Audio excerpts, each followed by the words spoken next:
Sir? ಯಾರು ಪ್ರಶ್ನೆ ಮಾಡಿಲ್ವಾ?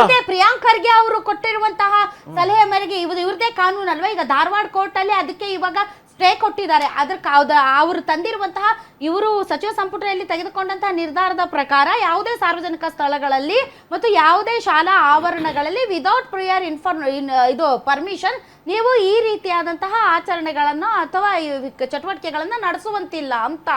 ಸೊ ಸಾಮೂಹಿಕವಾಗಿ ಒಂದು 10-15 ಜನ ಸೇರಿ ನಾವು ಪ್ರಾರ್ಥನೆ ಮಾಡ್ತೀವಿ ಅಂದ್ರೆ ನೀವು ಪರ್ಮಿಷನ್ ಕೇಳಬೇಕಪ್ಪ. ಎಲ್ಲಂದ್ರೆ ಅಲ್ಲಿ ಹಾಸ್ಕೊಂಡು ನೀವು ಪ್ರೇಯರ್ ಮಾಡ್ತೀನಿ, ಎಲ್ಲಂದ್ರೆ ಹಾಸ್ಕೊಂಡು ಭಜನೆ ಮಾಡ್ತೀನಿ ಅಂದ್ರೆ ಹಂಗ್ ನಡೆಯಲ್ಲ ನೆಲದ ಕಾನೂನಲ್ಲಿ. ಎರಡನ್ನೂ ವಿರೋಧಿಸ್ತೀವಿ. ಎರಡೂ ಧರ್ಮದ ಆಚರಣೆಗಳು ಸಾರ್ವಜನಿಕರಿಗೆ ತೊಂದರೆ ಕೊಡ್ತಾ ಇದ್ರೆ ಅದನ್ನ ನಾವು ವಿರೋಧಿಸಬೇಕಂತ ನಮ್ಮ ಕೆಲಸ.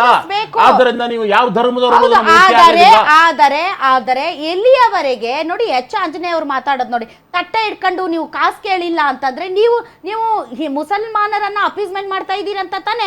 ಅವ್ರು ಶಾಂತ ಚಿತ್ತರಾಗಿ ಏನೋ ನಮಾಜ್ ಮಾಡ್ಕೊಂಡು ಅವ್ರು ಎದ್ದೇಳ್ತಾರೆ, ನಿಮ್ ತರ ತಟ್ಟೆ ಇಟ್ಕೊಂಡು ಕಾಸು ಕೇಳಿಲ್ಲ ನಾಮ ಹಾಕೊಂಡು ಅಂತಂದ್ರೆ ನೀವು ಮುಸ್ಲಿಮರನ್ನ ಓಲೈಸ್ತಾ ಇದ್ದೀರಿ, ಹಿಂದೂಗಳನ್ನ ತೆಗಳ್ತಾ ಇದ್ದೀರಿ. ಈ ತರದ ಒಬ್ಬ ರಾಜಕೀಯ ನಾಯಕ ಹಿಂದೂ ಮುಸಲ್ಮಾನ ಕ್ರೈಸ್ತ ಎಲ್ಲರಿಗೂ ಕೂಡ ಅವರು ರಾಜಕೀಯ ನಾಯಕರು. MLA ಅಥವಾ ರಾಜ್ಯ ಸರ್ಕಾರ ಅಂದ್ರೆ ಏನ್ ಸರ್? ರಾಜ್ಯ ಸರ್ಕಾರ ಅಂದ್ರೆ ಒಂದು ತಂದೆ ತಾಯಿ ಇದ್ದ ಹಾಗೆ, ಸಾರ್ವಜನಿಕರು ಯಾರು ಮಕ್ಕಳಿದ್ದ ಹಾಗೆ.